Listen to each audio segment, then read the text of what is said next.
जय माता दी मित्रों, नवरात्रि में देवी दुर्गा के 9 रूपों की पूजा की जाती है, जिन्हें नव दुर्गा कहा जाता है।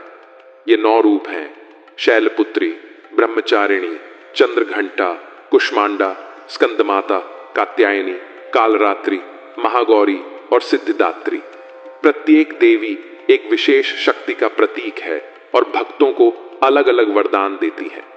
इनकी कथाओं में असीम शक्ति, तपस्या, करुणा और राक्षसों के विनाश की गाथाएं समाहित हैं। नवरात्रि के 9 दिन इन देवियों की पूजा करके भक्त सुख, शांति, स्वास्थ्य और सिद्धि प्राप्त करते हैं। ये कथाएं मातृशक्ति की महिमा और भक्ति के अद्भुत परिणामों को दर्शाती हैं। पुराणों के अनुसार सुख, समृद्धि और अच्छे भविष्य के लिए न केवल नवरात्रि बल्कि दुर्गा अष्टमी, नवमी या प्रतिदिन मां दुर्गा के 9 रूपों की पूजा करनी चाहिए। ज्यादातर घरों में मां दुर्गा की किसी न किसी रूप में या कुलदेवी के रूप में पूजा की जाती है। ऐसे में यदि जो व्यक्ति मां दुर्गा के 9 रूपों की कथा को नित्य नियम से सुनते हैं तो उन्हें सभी प्रकार के मनोवांछित फलों की प्राप्ति होती है। अकाल मृत्यु या अनचाही विपत्तियां हमेशा के लिए समाप्त हो जाती हैं और देवी मां की कृपा भक्तों पर सदा सर्वदा बनी रहती है। मित्रों, आज हम सुना रहे हैं मां दुर्गा के 9 रूपों की दुर्लभ और पौराणिक कथाएं। तो आप सभी भक्तगण इन कथाओं को बड़ी श्रद्धा तथा प्रसन्न चित्त मन से सुनिएगा। यदि आप इस पवित्र कथा को सुन रहे हैं तो पूरा अवश्य सुने। तो आइए मां के चरण कमलों का ध्यान करते हुए कथा का रसपान करते हैं। माता दुर्गा के प्रथम रूप मां शैलपुत्री की दुर्लभ तथा पौराणिक कथा। मां दुर्गा अपने पहले स्वरूप में शैलपुत्री के नाम से पूजी जाती है।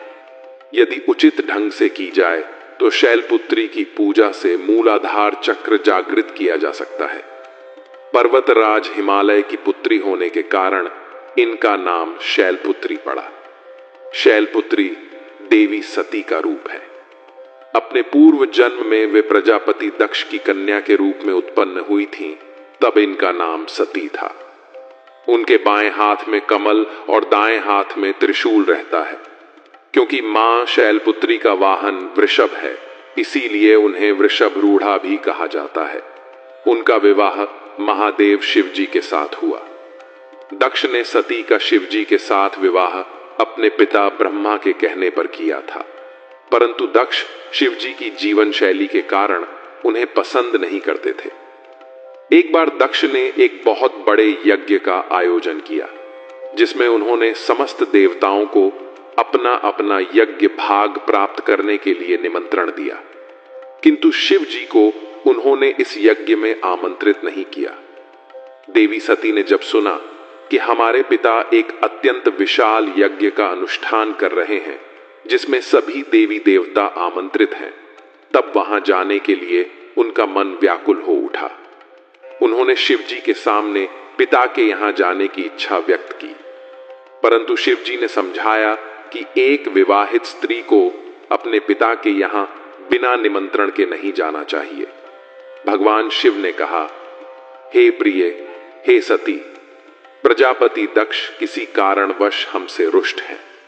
अपने यज्ञ में उन्होंने समस्त देवताओं को निमंत्रण दिया है, किंतु हमें जानबूझकर नहीं बुलाया है। ऐसी स्थिति में तुम्हारा वहां जाना किसी प्रकार भी उपयुक्त नहीं होगा। भोलेनाथ के इस उपदेश से देवी सती का मन शांत नहीं हुआ। पिता का यज्ञ देखने और वहां जाकर माता बहनों से मिलने की उनकी व्यग्रता किसी प्रकार भी कम न हो सकी। शिव जी के मना करने पर भी सती वहां जाने की जिद करती रही। सती की अपने घर जाकर सबसे मिलने की व्यग्रता देख शिव जी ने उन्हें जाने की अनुमति दे दी। जब सती पिता के घर पहुंची तो मां के अतिरिक्त किसी ने भी उन्हें स्नेह और आदर नहीं दिया। यहां तक कि यज्ञ में शिव जी का भाग भी नहीं निकाला गया।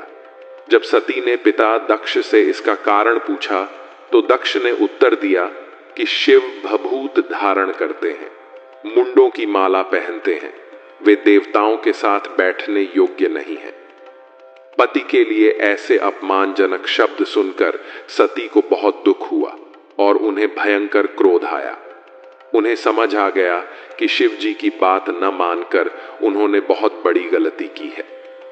भयंकर क्रोध की स्थिति में सती ने स्वयं को उसी क्षण समाप्त कर दिया।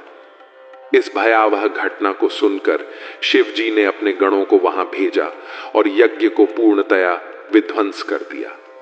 शिव जी तांडव नृत्य करने लगे और सती के शरीर को लेकर सभी दिशाओं में भ्रमण करने लगे। संपूर्ण ब्रह्मांड इस दृश्य को देखकर भयभीत हो गया। तब भगवान विष्णु ने सुदर्शन चक्र से सती के पार्थिव शरीर के टुकड़े कर दिए। ये टुकड़े जिन स्थानों पर गिरे वे स्थान ही आज शक्तिपीठ कहलाते हैं। माता सती ने अगला जन्म शैलराज हिमालय की पुत्री के रूप में लिया, इसलिए ही उनका नाम शैलपुत्री पड़ा। उन्हें पार्वती और हेमवती भी कहा जाता है। मां शैलपुत्री आयु, सौभाग्य और प्रकृति की देवी हैं। इसलिए मां से प्रार्थना करें कि आपके घर में भाग्य बना रहे और सभी को लंबी आयु व स्वस्थ जीवन प्राप्त हो। कहा जाता है कि नवरात्रि के प्रथम दिन यानी प्रतिपदा को जो भी भक्तमान शैलपुत्री के दर्शन करता है, उनकी कथा को सुनता है, तो उनके सारे वैवाहिक जीवन के कष्ट दूर हो जाते हैं। तो प्रेम से बोलिए, माता शैलपुत्री की जय। जय मां शेरों वाली। ओम नमः शिवाय। माता दुर्गा के दूसरे रूप मां ब्रह्मचारिणी की दुर्लभ तथा पौराणिक कथा। ब्रह्म का अर्थ है तपस्या और चारिणी का अर्थ है आचरण करने वाली। ब्रह्मचारिणी देवी का स्वरूप पूर्णतः ज्योतिर्मय एवं अत्यंत भव्य है। मां ब्रह्मचारिणी के हाथ में माला और कमंडल होता है। देवी का यह स्वरूप हृदय को शीतलता प्रदान करने वाला और अत्यंत भावमय है। मां ब्रह्मचारिणी ने अपने पूर्व जन्म में पूरे जीवन तपस्या की। अपने घर गृहस्थी छोड़ तपस्या करने के कारण ही वह ब्रह्मचारिणी के नाम से जानी गई। इसीलिए ब्रह्मचारिणी को तपस्या, ज्ञान और वैराग्य की देवी माना जाता है। अपने पूर्व जन्म में देवी ब्रह्मचारिणी ने हिमालय की पुत्री के रूप में जन्म लिया। नारद जी के उपदेश से उन्होंने महादेव शिव जी को पति के रूप में प्राप्त करने के लिए उन्होंने घोर तपस्या की। ब्रह्मचारिणी ने 1000 वर्ष केवल फल और फूल का आहार करके व्यतीत किया। 100 वर्षों तक केवल शाक खाकर जीवन व्यतीत किया। 3000 वर्षों तक केवल टूटे हुए बिल्व पत्र अथवा बेल पत्र का आहार करके शिव जी के ध्यान में लीन रही और इसके बाद बेल पत्र खाना भी त्याग दिया और निराहार एवं निर्जल होकर महादेव की तपस्या करती रही। पत्रों का त्याग करने के कारण ही उनका नाम अपर्णा भी पड़ा। जीवन के बहुत से दिन देवी ब्रह्मचारिणी ने खुले आकाश के नीचे व्यतीत किए। इतनी गहन तपस्या से उनका शरीर बहुत दुर्बल हो गया था। उनकी यह दशा देखकर उनकी माता मैना रानी अत्यंत दुखी हो उठी। उन्होंने उन्हें उस कठिन तपस्या से विरत करने के लिए आवाज लगाई, उमा, अरे ओ उमा। तब से देवी ब्रह्मचारिणी का पूर्व जन्म का नाम उमा भी पड़ गया था। सभी देवता, आर्षिगण एवं मुनि देवी की तपस्या से अभिभूत थे। सभी ने देवी के समर्पण की सराहना की और प्रार्थना करते हुए कहा, हे देवी, आज तक इस संसार में किसी ने इतनी कठोर तपस्या नहीं की है। ऐसा करने का साहस केवल आपने ही किया है। आपकी मनोकामना अवश्य पूर्ण होगी। अगले जन्म में चंद्रमौली शिव आपको पति के रूप में प्राप्त होंगे। आप कृपा करके तपस्या छोड़कर अपने घर लौट जाइए। ब्रह्मा जी ने ब्रह्मचारिणी की तपस्या से प्रसन्न होकर उन्हें शिव जी की पत्नी बनने का वरदान दिया। मां ब्रह्मचारिणी की इस कठोर तपस्या को देखते हुए भगवान शिव जी ने कई बार उनकी परीक्षा भी ली। उन सभी परीक्षाओं में देवी मां उत्तीर्ण हुई और इससे महादेव भगवान भोलेनाथ भी उनसे प्रसन्न हुए और इस प्रकार देवी ने अगले जन्म में शिव जी को अपने पति के रूप में प्राप्त किया। देवी ब्रह्मचारिणी की कथा सिखाती है कि जीवन में कठिनाई के समय में भी अपने पथ से विचलित नहीं होना चाहिए। अध्यात्म और आत्मिक आनंद के लिए मां ब्रह्मचारिणी का आशीर्वाद आवश्यक है। ब्रह्मचारिणी देवी की आराधना करने वाला मनुष्य मोक्ष का भागी होता है। साथ ही ब्रह्मचारिणी के भक्तों को प्रसन्नता और आरोग्य की प्राप्ति होती है। मां तपस्विनी ब्रह्मचारिणी अपने भक्तों को हर प्रकार के भय से मुक्त करती हैं। तो प्रेम से बोलिए, माता ब्रह्मचारिणी की जय। जय मां शेरों वाली। ओम नमः शिवाय। माता दुर्गा के तीसरे रूप मां चंद्र घंटा की दुर्लभ तथा पौराणिक कथा। माता रानी का यह स्वरूप बहुत आकर्षक, कल्याणकारी और शांति प्रदान करने वाला है। इस स्वरूप में देवी के माथे पर घंटे के आकार का अर्धचंद्र है, इसलिए इन्हें चंद्र घंटा कहा जाता है। मां चंद्र घंटा के 10 हाथ हैं, जिनमें अनेक अस्त्र शस्त्र सुशोभित हैं। उनका वाहन सिंह है। देवी के मस्तिष्क पर सुसज्जित घंटे की भयंकर ध्वनि राक्षसों और असुरों को भयभीत करती है। अपनी कठोर तपस्या से भगवान शिव को प्राप्त करने के बाद देवी पार्वती राजा हिमालय के महल में लौट आईं। राजा हिमवान और देवी मैनावती अपनी पुत्री को उसकी तपस्या में सफल देखकर बहुत ही प्रसन्न हुए। शिव और माता पार्वती के विवाह का दिन आ गया। सभी देवता इस बात से बहुत प्रसन्न थे कि उनके भगवान का विवाह हो रहा है।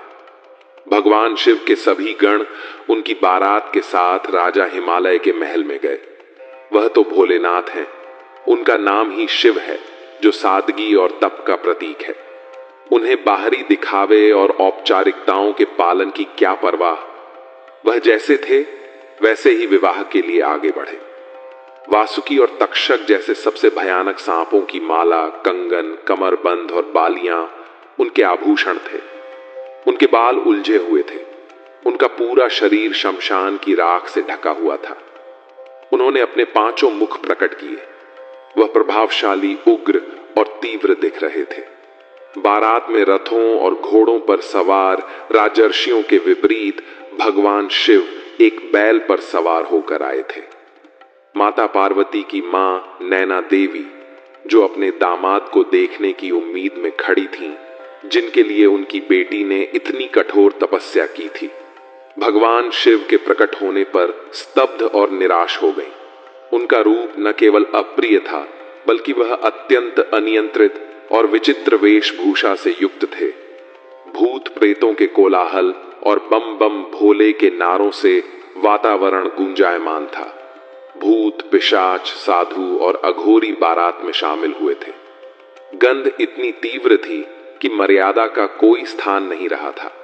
यह किसी भी रूप में कोई सुंदर या सुखद दृश्य नहीं था। इस सत्य को पचा पाना माता मैना देवी के लिए कठिन हो गया। उन्होंने सोचा कि उनकी शाही कोमल बेटी अब ऐसे आतंककारी स्वभाव वाले व्यक्ति के साथ और भूत प्रेतों के बीच कैसे रहेगी। माता पार्वती ने शिव तत्व को गहराई से आत्मसात किया था। उन्होंने अपनी पूरी करुणा के साथ एक मां की पीड़ा को समझा। भोलेनाथ को शांत करने और विवाह के लिए एक सौम्य स्वरूप अपनाने के लिए वह स्वयं गई। अब देखिए, देवी पार्वती ने स्वयं भी उनके उग्र रूप के उत्तर में एक उग्र रूप धारण किया। उनके 10 हाथों में विविध शस्त्र थे और उनके मुकुट पर एक घंटी के आकार का चंद्रमा सुशोभित था।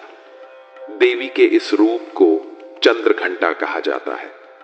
मां के इस रूप ने भगवान शिव के रौद्र रूप को शांत किया और उनके उपद्रवी गणों को भी वश में किया। चंद्र घंटा के उग्र और तेजस्वी रूप वाली मां ने शिव से सौम्य रूप धारण करने का आग्रह किया, जिस पर वे सहमत हो गए। उनके अनुरोध पर शिव जी ने अपना भयानक रूप को त्याग दिया और भगवान विष्णु को सबसे आकर्षक दूल्हे के रूप में उनका श्रृंगार करने दिया। इस रूप में भगवान शिव को चंद्रशेखर या सुंदरेश्वर कहा जाता है। देवी पार्वती ने अपने प्रेम को दर्शाते हुए अपने माथे पर अर्धचंद्र धारण किया। भव्य विवाह के बाद देवी पार्वती दुल्हन के रूप में भगवान शिव के साथ कैलाश गईं। भगवान शिव ध्यान में लीन रहते और देवी पार्वती हर दिन गुफा की सफाई करती, उनकी सेवा करती। इसी बीच तारकासुर नाम का असुर बेचैन हो रहा था। शिव और शक्ति अब एक हो चुके थे, जिससे वह भयभीत था।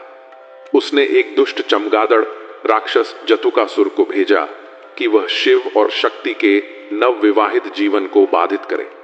जब भगवान शिव गहन तपस्या में थे और माता पार्वती घर के कार्य में व्यस्त थीं, तब जतुकासुर ने कैलाश पर आक्रमण कर दिया।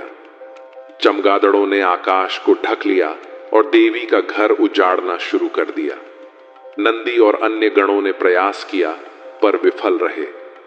तब माता पार्वती स्वयं शिव जी के पास गईं। उन्होंने शिव जी से मार्गदर्शन मांगा, परंतु शिव जी ध्यान मग्न रहे। तब देवी ने अपने भीतर की शक्ति को जागृत किया। वह गुफा से बाहर निकली, माथे पर चंद्र और हाथ में घंटा लेकर। उन्होंने चंद्रदेव से प्रार्थना की कि युद्ध भूमि को रोशन करें। हिमालय के वीर उनके सहायक बने। देवी ने घंटा बजाया और चमगादड़ तितर बितर हो गए।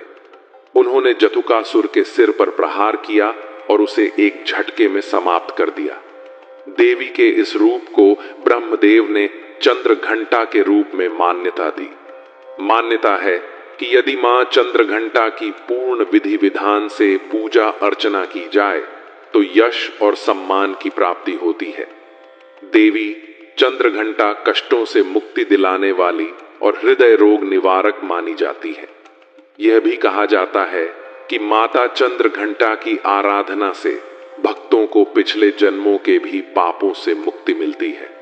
इन देवी की पूजा करने से साधक को अलौकिक वस्तुओं और दिव्य सुगंधों का अनुभव होता है, परंतु इस प्रकार के अनुभव केवल शुद्ध और तपस्वी साधकों को ही होते हैं।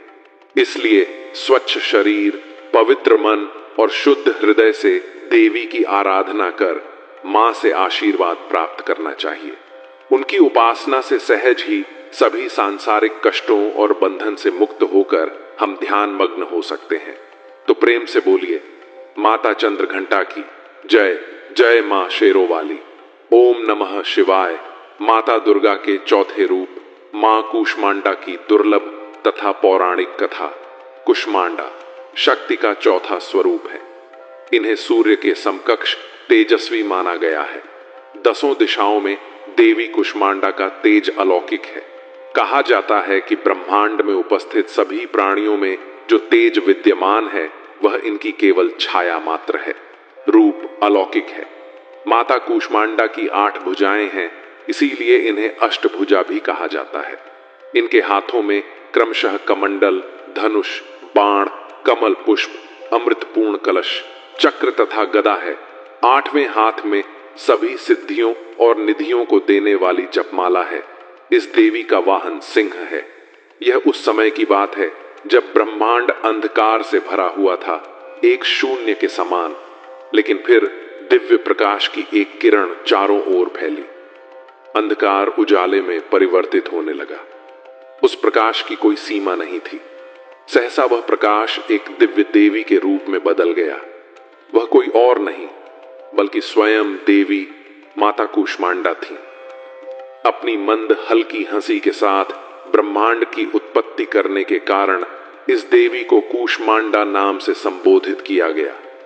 देवी कूष्मांडा के मुख की मुस्कान से ब्रह्मांड का जन्म हुआ। उन्होंने ही पृथ्वी, सभी ग्रह, चंद्र, सूर्य, तारे और आकाश गंगाओं को अस्तित्व में लाया। यह संसार की आदि स्वरूप शक्ति है। संसार में जीवन बनाए रखने के लिए सूर्य देवता की आवश्यकता थी, तो माता कूष्मांडा ने स्वयं को सूर्य में समाहित कर दिया। सूर्य संसार में जीवन का पर्याय है और देवी उसकी शक्ति। माता कूष्मांडा ही समस्त ऊर्जा का स्रोत है। जब वह सूर्य भगवान के मूल में रहती है तो देवी का अलौकिक तेज दिनकर को जीवन प्रदान करने की क्षमता देता है। कूष्मांडा देवी के बिना सूर्य शक्तिहीन है। यह देवी की ही शक्ति है। कूष्मांडा ही शक्तिशाली हैं, उन्हीं से जग रोशन है। यह एकमात्र ऐसी देवी हैं जो सूर्य मंडल के भीतर के लोक में निवास करती हैं। उनकी पूजा करके व्यक्ति अनेक कष्टों और पापों से मुक्ति पा सकता है।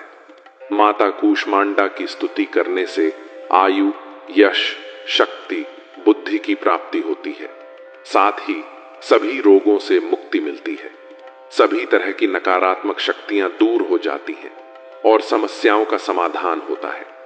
इनकी उपासना से सभी प्रकार के रोग, कष्ट आदि का विनाश होता है और यश, बल, आरोग्य एवं आयु में वृद्धि होती है।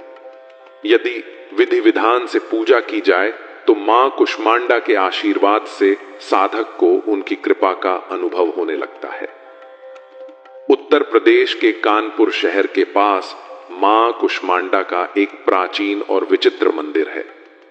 यहां मां लेटी हुई मुद्रा में है। इस मंदिर में कुष्मांडा की पिंडी से लगातार जल बहता रहता है। कहा जाता है कि इस जल को पीने से कई तरह की बीमारियां दूर हो जाती हैं। इस मंदिर में मां कुष्मांडा की पिंडी कितनी पुरानी है, ये कोई नहीं जानता। कहा जाता है कि इसकी प्राचीनता की गणना करना मुश्किल है। इनकी पूजा करने से सुख, समृद्धि और उन्नति प्राप्त होती है। दुख, विपत्ति और कष्टों से मुक्ति मिलती है। तो प्रेम से बोलिए, माता कुष्मांडा की जय। जय मां शेरों वाली। ओम नमः शिवाय। माता दुर्गा के 5वें रूप स्कंद माता की दुर्लभ तथा पौराणिक कथा। स्कंद माता सूर्य मंडल की अधिष्ठात्री देवी हैं। इनकी उपासना करने से उपासक अलौकिक तेज और कांति से युक्त होता है। स्कंद माता की 4 भुजाएं हैं। दाहिनी ऊपर वाली भुजा में शिशु रूप वाले भगवान स्कंद को गोद में लिए हुए हैं। दाहिनी नीचे वाली भुजा में ऊपर उठाया हुआ कमल का पुष्प है। बाईं ऊपर भुजा आशीर्वाद मुद्रा में है। बाईं नीचे वाली भुजा में भी कमल का फूल है। ये भगवान स्कंद अर्थात कार्तिकेय की माता हैं। इनका वर्ण अत्यंत शुभ्र है। ये कमल के आसन पर विराजमान रहती है, इसलिए इन्हें पद्मासना देवी भी कहा जाता है। इनका वाहन सिंह है। राजा दक्ष के यज्ञ में जब माता सती अग्निकुंड में कूदकर भस्म हो गईं, तब शिवजी विलाप करते हुए गहरी तपस्या में लीन हो गए। इससे सृष्टि शक्तिहीन हो गई। असुरों ने इस अवसर का लाभ उठाया। आदि कथाओं में वर्णन है कि एक असुर जिसका नाम तारकासुर था, उसने कठोर तपस्या से ब्रह्मा जी को प्रसन्न किया और अमर होने का वरदान मांगा। तब ब्रह्मा जी ने कहा, हे तारकासुर, इस धरती पर जिसका जन्म हुआ है उसका मरना निश्चित है। कोई भी अमर नहीं हो सकता। तुम कोई और वरदान मांगो। यह सुनकर तारकासुर बहुत दुखी हुआ। कुछ देर सोचने के बाद उसने कुटिल मुस्कान के साथ कहा, हे प्रभु, मुझे यह वरदान दीजिए कि मेरी मृत्यु केवल भगवान शिव के पुत्र के हाथों ही हो। ब्रह्मा जी ने तथास्तु कहा और अंतर्ध्यान हो गए। तारकासुर ने सोचा कि भगवान शिव तो माता सती के वियोग में अनादिकाल तक तपस्या में लीन रहेंगे और वे विवाह नहीं करेंगे। ऐसे में शिव पुत्र का जन्म होना असंभव है, यानी वह अमर ही हो गया। तब वह बहुत शक्तिशाली और क्रूर बन गया। वरदान पाकर उसने देवताओं पर अत्याचार करना शुरू कर दिया। देवता बहुत परेशान हो गए और ब्रह्मा जी से मदद मांगी। ब्रह्मा जी ने कहा, तारकासुर का अंत केवल शिव पुत्र ही कर सकते हैं। यह सुनकर इंद्र सहित समस्त देवता भगवान शिव के पास पहुंचे और तारकासुर से सृष्टि को मुक्त करने की प्रार्थना की। शिव जी ने सभी को वचन दिया। तब उन्होंने माता पार्वती की तपस्या की परीक्षा ली। माता पार्वती की भक्ति और तप से प्रसन्न होकर उन्होंने उनसे विवाह किया। विवाह के बाद शिव पार्वती के पुत्र स्कंद अर्थात कार्तिकेय का जन्म हुआ। कार्तिकेय बाल्यावस्था से ही बहुत वीर और शक्तिशाली थे। माता पार्वती ने स्कंद माता का रूप धारण किया और कार्तिकेय को अपना शिष्य बनाकर उन्हें अस्त्र शस्त्र की शिक्षा दी, अपनी समस्त शक्ति प्रदान की। कार्तिकेय ने दुष्ट असुरों का संहार करना आरंभ किया। देवताओं को जिस घड़ी की युगों से प्रतीक्षा थी वह आ गई।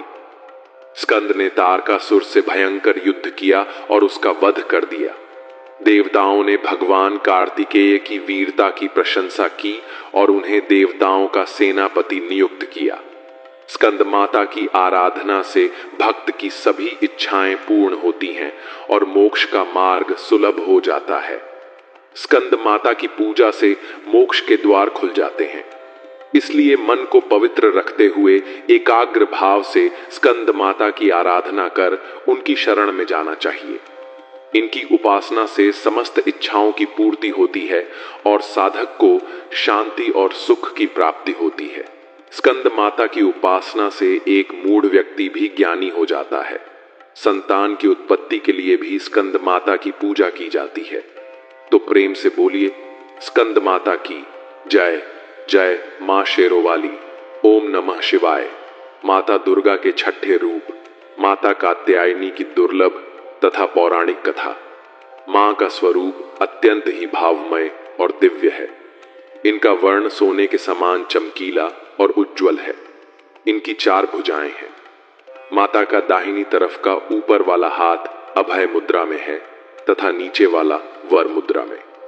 बाईं तरफ के ऊपर वाले हाथ में तलवार और नीचे वाले हाथ में कमल पुष्प सुशोभित है। इनका वाहन सिंह है। जब पृथ्वी पर असुरों का उत्पात बहुत बढ़ गया था, तब आर्षि मुनियों और समस्त प्राणियों को दुष्ट असुरों के अत्याचार से मुक्ति दिलाने के लिए मां आदि शक्ति कात्यायनी रूप में प्रकट हुई। केतु नामक एक प्रसिद्ध ऋषि थे। उन्हें एक पुत्र प्राप्त हुआ जिसका नाम काट्य रखा गया। कार्तिकेय गोत्र में ही विश्व प्रसिद्ध ऋषि कात्यायन ने जन्म लिया।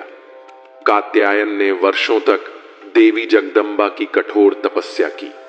उन्होंने प्रार्थना की कि देवी उनके घर में पुत्री रूप में जन्म ले।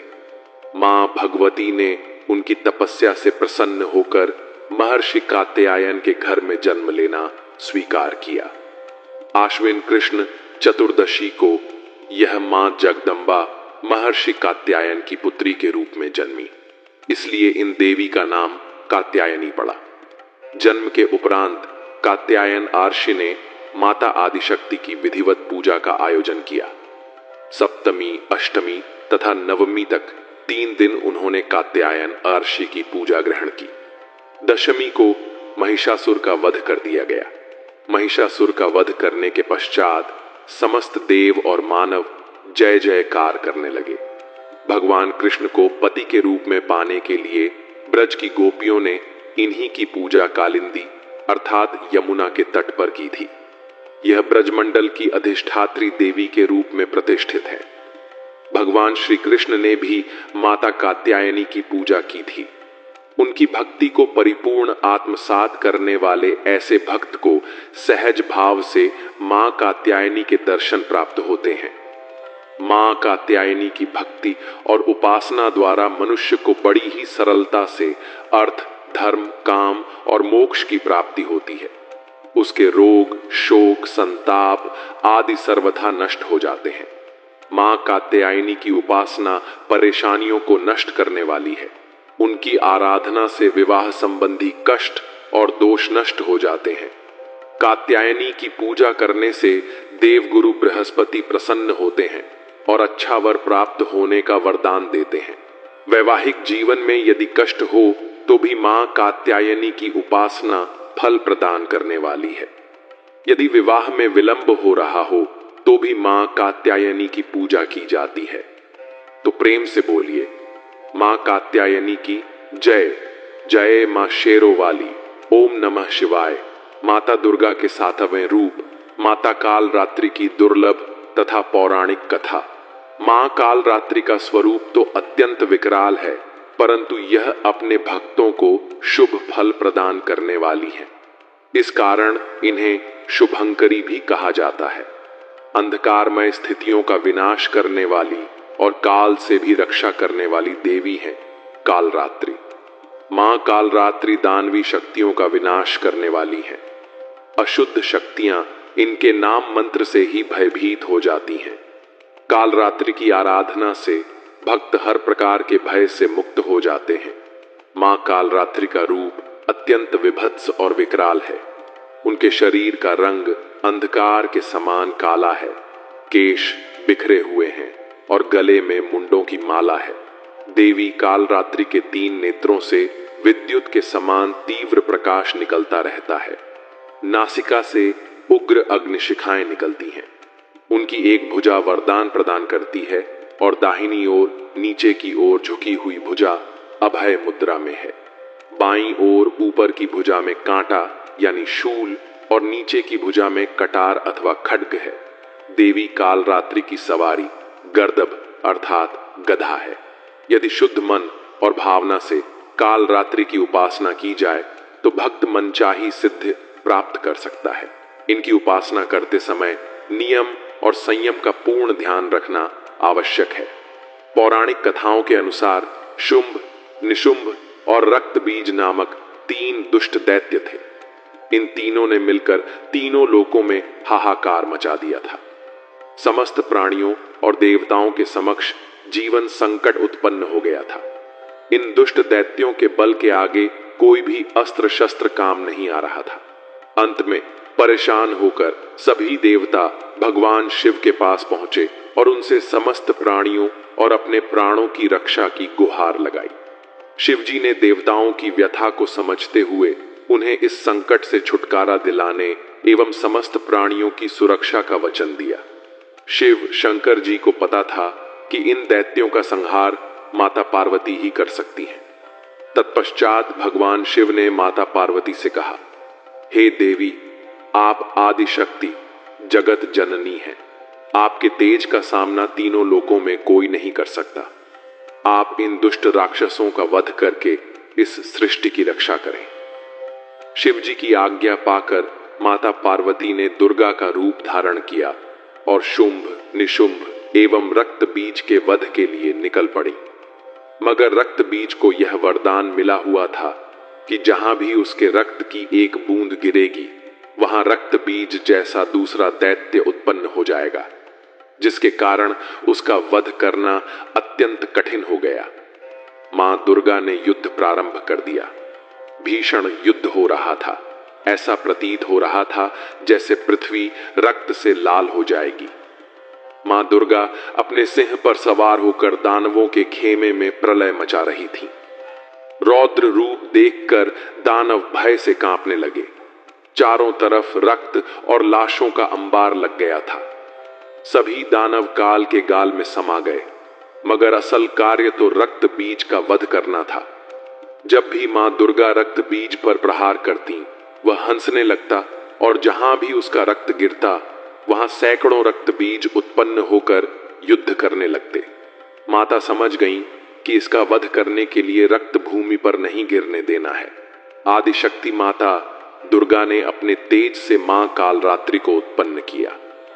जैसे ही मां दुर्गा ने रक्त बीज का सिर काटा, कालरात्रि ने उसका रक्त नीचे गिरने से पहले ही अपने मुंह में भर लिया और दूसरा रक्त बीज उत्पन्न ही नहीं हो सका। इस प्रकार मां दुर्गा का स्वरूप कालरात्रि प्रकट हुई और रक्त बीज का वध हुआ। तभी से मां कालरात्रि देवी के 7वें स्वरूप के रूप में स्थापित है। प्रिय भक्तों, जो भी इस दिन व्रत करता है, माता की कथा का श्रवण करता है और उनका पूजन करता है, उसके लिए ब्रह्मांड की समस्त सिद्धियों का द्वार खुलने लगता है। उसके समस्त पापों और विघ्नों का नाश हो जाता है। उसे अभय, पुण्य और सुखों की प्राप्ति होती है। मां कालरात्रि का मंदिर बिहार में सारण जिले के नया गांव में स्थित है। अनेक स्थानीय श्रद्धालु यहां देवी के दर्शन हेतु आते हैं और देवी का ध्यान करके नकारात्मक शक्तियों से मुक्त होकर कालरात्रि की भक्ति में लीन होकर जीवन व्यतीत करते हैं। तो प्रेम से बोलिए, मां कालरात्रि की जय जय। मां शेरों वाली, ओम नमः शिवाय। माता दुर्गा के 8वें रूप माता महागौरी की दुर्लभ तथा पौराणिक कथा। श्री महागौरी का पूजन नवरात्रि के 8वें दिन किया जाता है। यह दिन बहुत शुभ होता है। इस दिन महागौरी की उपासना से असंभव कार्य भी संभव हो जाते हैं। नवरात्रि की अष्टमी को लोग अनेक कार्यों का शुभारंभ करते हैं। महागौरी का वर्ण गोरा है। देवी के आभूषण एवं वस्त्र भी श्वेत हैं और मुद्रा अत्यंत शांत है। 4 भुजाओं वाली महागौरी की दाहिनी ओर ऊपर की भुजा अभय मुद्रा में और नीचे की भुजा में त्रिशूल है। बाईं ओर ऊपर की भुजा में डमरू और नीचे की भुजा वर मुद्रा में है। देवी महागौरी का स्वरूप नेत्रों को सुख और शांति प्रदान करने वाला है। महागौरी की सवारी वृषभ अर्थात बैल है। महागौरी शक्ति है।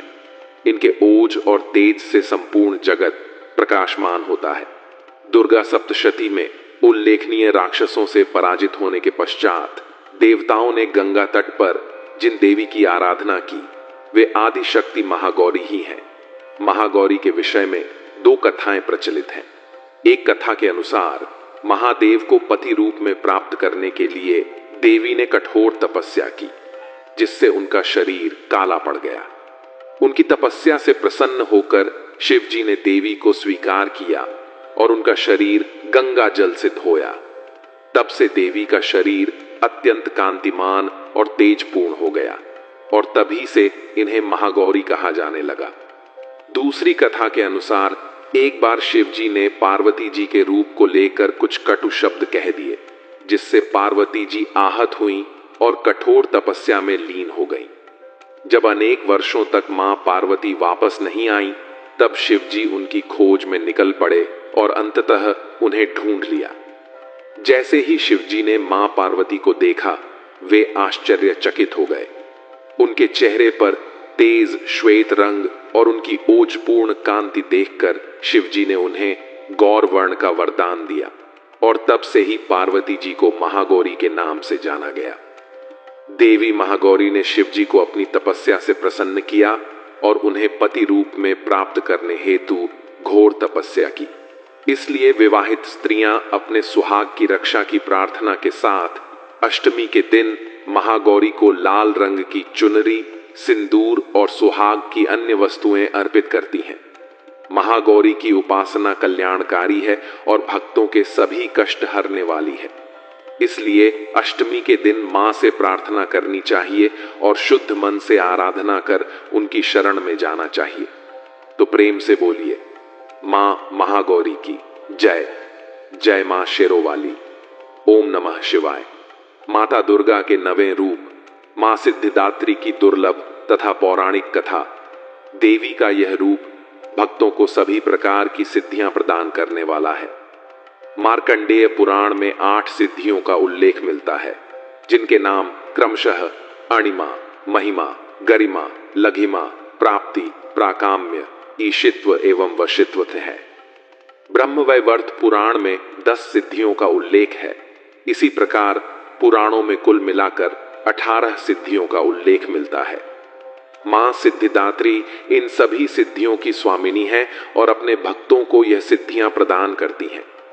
देवी पुराण के अनुसार सिद्धिदात्री की कृपा से ही महादेव शिव को सभी सिद्धियों की प्राप्ति हुई थी और इनकी कृपा से ही शिवजी का आधा शरीर देवी का हुआ, जिस कारण शिवजी अर्धनारीश्वर नाम से प्रसिद्ध हुए। धरती पर सिद्धिदात्री के रूप में प्रकट हुई थी मां सिद्धिदात्री का रूप अत्यंत सौम्य और आकर्षक है। इनकी 4 भुजाएं हैं। दाहिनी ओर ऊपर की भुजा में चक्र और नीचे की भुजा में गदा है। बाईं ओर ऊपर की भुजा में शंख तथा नीचे की भुजा में कमल धारण करती है। उनके कंठ में दिव्य माला सुशोभित है। देवी का यह रूप कमल पर विराजित है और इनकी सवारी सिंह है। दुर्गा सप्तशती में अनेक स्थानों पर सिद्धिदात्री का उल्लेख मिलता है। एक कथा के अनुसार देवी ने स्वयं कहा है कि मेरे अतिरिक्त दूसरी कोई नहीं है, यह सब मेरी ही विभूतियां हैं। इसके पश्चात सभी देवियां मां सिद्धिदात्री के शरीर में प्रवेश कर गईं। तब देवताओं और दानवों के युद्ध के चलते देवी और शुंभ निशुंभ के मध्य भयंकर युद्ध छिड़ गया। शुंभ को अपनी ओर आते देख देवी ने त्रिशूल से उसकी छाती पर तीव्र प्रहार किया और उसे धरा पर गिरा दिया। इस प्रकार देवी ने शुंभ का वध किया, जिसके परिणाम स्वरूप समस्त संसार प्रसन्नचित हो उठा। एक समय पर जब सृष्टि में अंधकार छा गया था, तब एक दिव्य शक्ति ने जन्म लिया जो मां शक्ति के अलावा और कोई नहीं थी। देवी शक्ति ने ब्रह्मा, विष्णु और महादेव की त्रिमूर्ति को जन्म दिया और तीनों को संसार के लिए अपने कर्तव्यों को निभाने के लिए अपनी भूमिका को समझने की सलाह दी। उनके कहे अनुसार त्रिदेव एक महासागर के किनारे बैठ गए और कई वर्षों तक तपस्या की।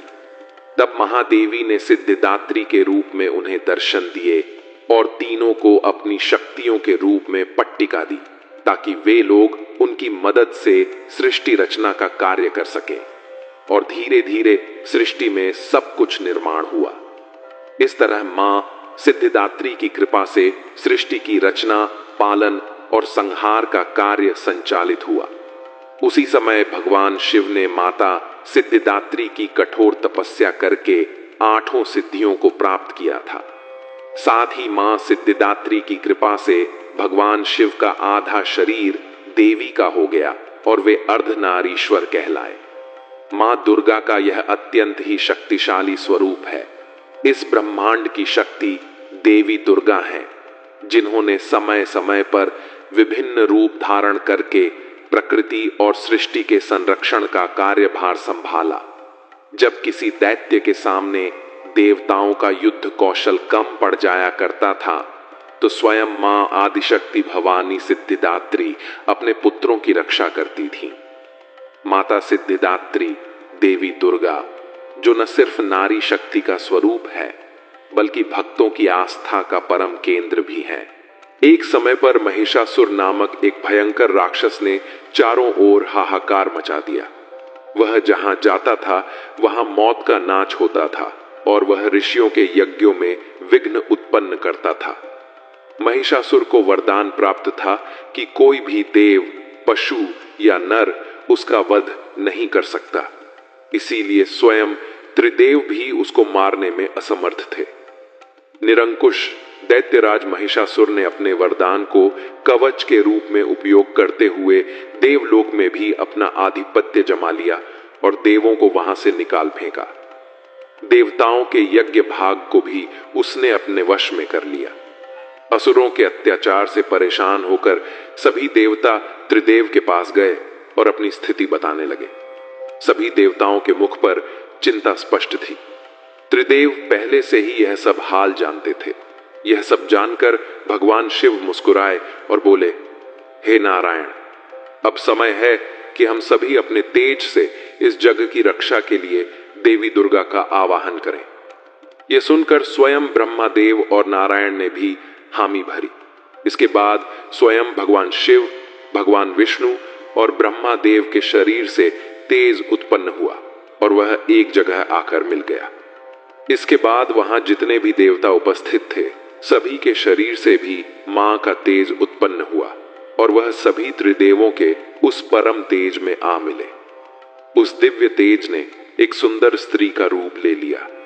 महादेव के तेज से माता का मुख, नारायण के तेज से 8 भुजाएं, ब्रह्मादेव के तेज से चरण पादुकाएं, यमराज के तेज से मस्तक, चंद्रमा के तेज से माता के स्तन, देवराज इंद्र के तेज से माता की कमर, वरुण के तेज से जांघें और इसी तरह से अन्य देवताओं के तेज से माता के अन्य अंग उत्पन्न हुए। सभी ने मिलकर माता को श्रेष्ठ अस्त्र शस्त्र दिए। महादेव ने अपने त्रिशूल से, सूर्य नारायण ने अपने चक्र से एक दिव्य चक्र, महादेव ने एक दिव्य कमंडल, देवराज इंद्र ने एक दिव्य और शक्तिशाली वज्र, सागर ने सुंदर रत्नों से सजे आभूषण, कभी मैले न होने वाले वस्त्र और मुकुट दिए।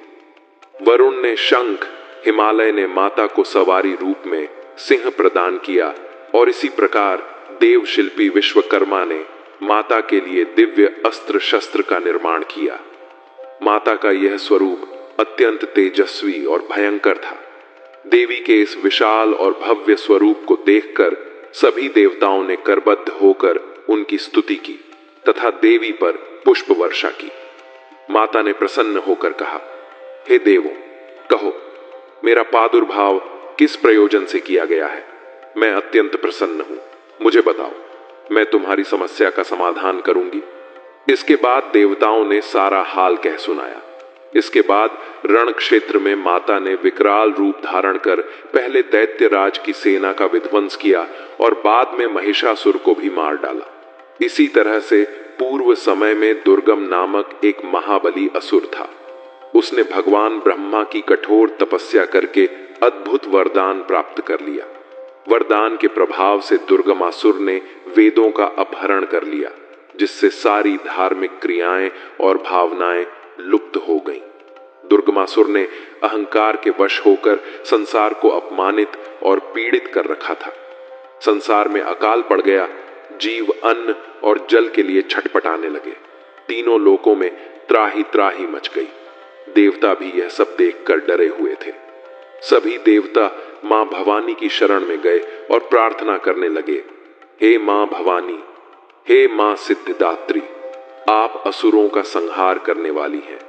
आपने शुंभ निशुंभ चंड मुंड मधुकैटभ महिषासुर आदि दैत्यों का वध कर हमारी रक्षा की है। हे माता, आपने हमें आशीर्वाद दिया था कि जब भी हम पर संकट आएगा आप हमारा उद्धार करेंगी। इस प्रकार से ही भगवती दुर्गमासुर का वध कर हमारी रक्षा कीजिए। देवताओं की विनती से प्रसन्न होकर मां भगवती ने जल की अनंत धाराएं प्रवाहित की और चारों ओर जल ही जल हो गया। गायों के लिए घास, अन्य जीवों को अन्न व जल से तृप्त किया। समस्त संसार की रक्षा कर सुरक्षा चक्र का घेरा बनाकर स्वयं बाहर बैठ गई। दुर्गमासुर ने यह सब देखकर चिंता में पड़कर देवी मां पर अपनी सेना से आक्रमण करवा दिया।